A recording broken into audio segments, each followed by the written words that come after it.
Você já se perguntou como o Node.js e o React se conectam? Ou como o front-end manda uma requisição e o back-end manda uma resposta? Nesse vídeo nós vamos criar uma simples API e ver na prática essa conexão, desde o back-end até o front-end. Então vamos começar. A primeira coisa que vamos fazer é organizar o nosso projeto. Então eu vou criar duas pastas, uma server para o back-end e uma client para o front-end, e vou começar configurando o nosso back-end. A primeira coisa que eu vou fazer é inicializar o package.json, que vai ser o nosso arquivo de dependências do Node. Então eu faço o npm init-y, ele já criou um arquivo padrão, e agora eu baixo as dependências que vamos utilizar, que vai ser o Express e o Course. Caso eu esteja utilizando o TypeScript, eu também baixo as tipagens das dependências. Então eu baixo a tipagem para o Express e a tipagem para o Course, como dependência de desenvolvimento. Então, feito isso, a gente inicializa o tsconfig com o tsc-init e ele já cria para a gente na raiz do projeto, na pasta server, e vou fazer as configurações iniciais do nosso tsconfig. Não se preocupem que eu tenho um vídeo explicando cada configuração que eu estou fazendo aqui no canal. Então, feita a configuração inicial, vamos criar um script de inicialização do nosso servidor no package.json. Então eu vou criar uma variável dev com o seguinte comando: npx_tsx_watch, para ele ficar assistindo o nosso arquivo da parte src, que é o nosso app.ts. Então eu vou criar o src e vou criar o app.ts dentro dele. Pronto, criado o arquivo, a gente já vai poder importar o Express para configurar o nosso servidor. A gente vai poder importar o Course para configurar o bloqueio do navegador do nossa API do back-end. Para ele aceitar o import from, a gente muda o type para module e aí o erro desaparece. Se você não fizer isso, ele só aceita o require. Então a gente vai criar uma variável que vai receber a instância do Express. Vamos configurar o middleware do Course e vamos configurar o middleware do JSON para que a nossa API consiga conversar entre o front-end com dados em JSON. Agora vamos criar a nossa primeira rota, que vai ser uma post. Ela vai ser uma rota simples, ela só vai pegar o nome do usuário que a gente vai mandar pelo front-end. Então ele vai vir pelo corpo da requisição.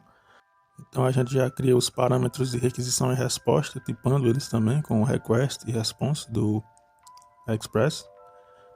Feito isso, a gente já cria a variável que vai pegar do corpo da requisição o nome, né? Esse nome vai vir do front-end. Então a gente extrai ele do corpo da requisição e manda uma resposta para o usuário, né? Para o front-end, que no caso vai ser uma resposta em JSON, que vai ter uma chave message, e a mensagem vai ser olá, junto com o nome, né, do que está vindo do front-end, e mensagem vinda do back-end, para a gente saber que é do back-end, né? Aí a gente já inicializa o servidor com o listen, app.listen, e o listen ele recebe a porta junto com a função de callback. Essa função de callback ela serve para mandar uma mensagem, né, dizendo que deu tudo certo.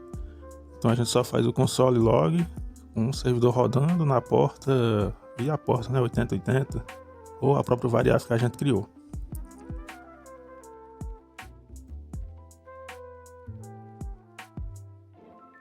Depois de ter feito isso, a gente já pode testar, né, o nosso servidor. Então no terminal a gente roda o seguinte comando: npm run dev, que é a variável que a gente criou lá no package.json.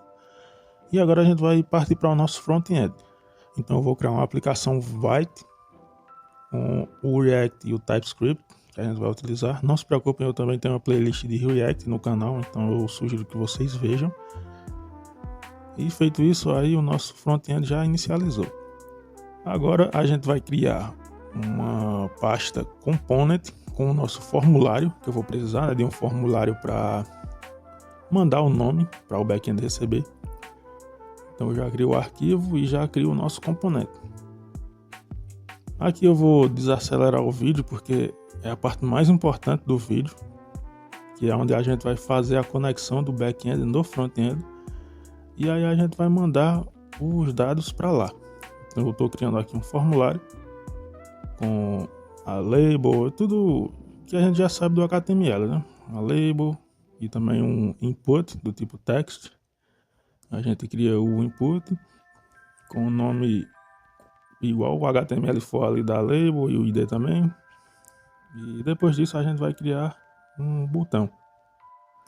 Esse botão ele vai ser do tipo submit, e no verbo eu vou colocar como enviar, né, que é o que a gente vai fazer, a ação que a gente vai fazer.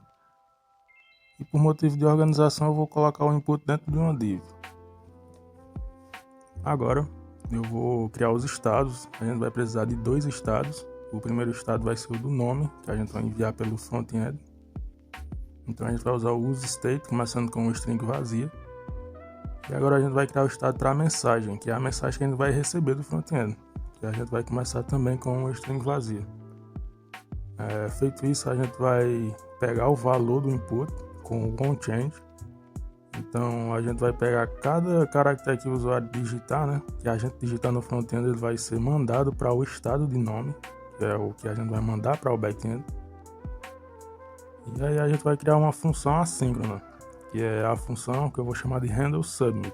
Essa função ela vai fazer o fetch dos dados, ou seja, ela vai fazer a conexão entre o formulário e o back-end.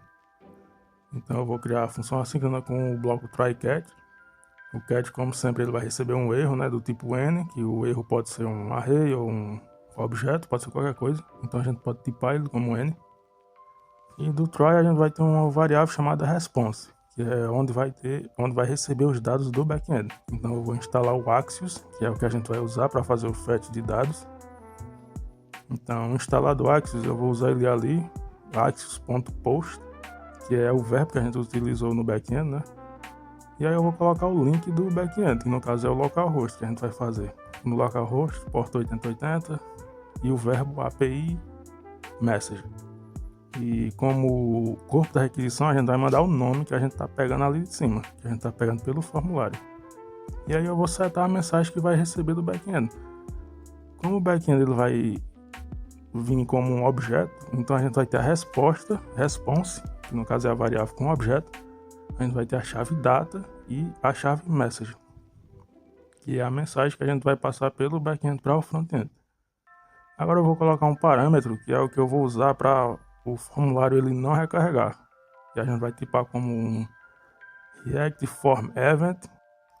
Eu estou fazendo esse parâmetro, né, na nossa função com essa tipagem, porque a gente vai cancelar o efeito de recarregamento que o nosso formulário ele tem por padrão, né?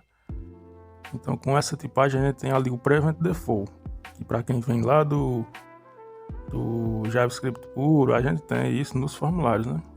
Então aí eu chamo a função lá no onSubmit do nosso form, né? E aí eu vou criar um H2 que vai receber a nossa mensagem para printar na tela, que é a mensagem que a gente está pegando lá do back-end ali, do setMessage. Agora, para não esquecer, eu vou ter que corrigir essa parte aqui.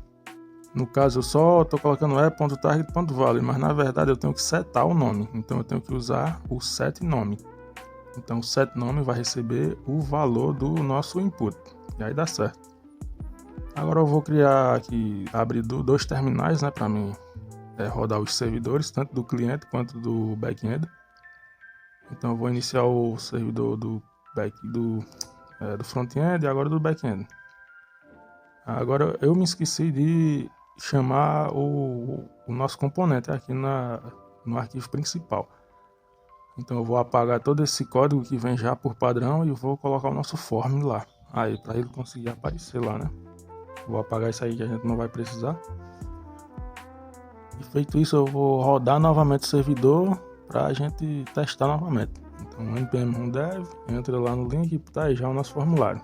Agora eu vou testar. Vou mandar meu nome. E aí tá a mensagem que está vindo do back-end, que é o lá, ele pega a variável que está vindo do front-end, que é o que eu mando aí, né? E passa o resto da mensagem, que é a mensagem vinda do back-end. Então é isso.